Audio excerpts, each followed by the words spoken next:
Hey there guys, in this video we will be talking about the nested if statement in Python, and before that I have already written a blog post on the nested if statement in Python, so the blog post will be in the description box below, check that also. So what is nested if statement?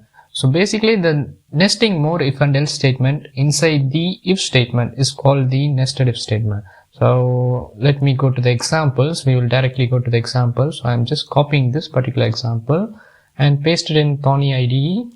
So over here you could see that inside the main if statement you could see another if statement is placed over here. So this is called the nesting.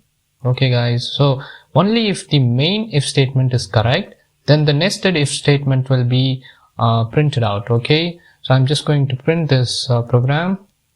So once I enter, it says positive number.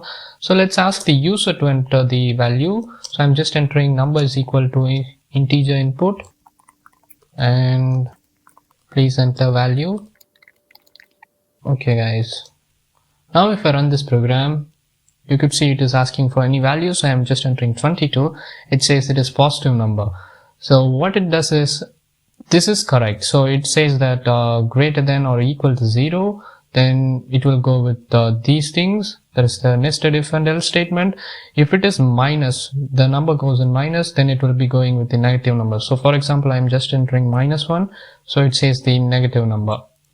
So the if and else statement, the nested if and else statement will be helpful in many areas. For example, it is useful in the leap year. So it is very useful in the leap year thing. So I have already written a blog post and also made a video on the how to find the leap years. So that's it about the nested if statement, and check this blog post so you will be more familiar with the nested if statement. Make sure you give a like and subscribe to the channel. See you next video guys.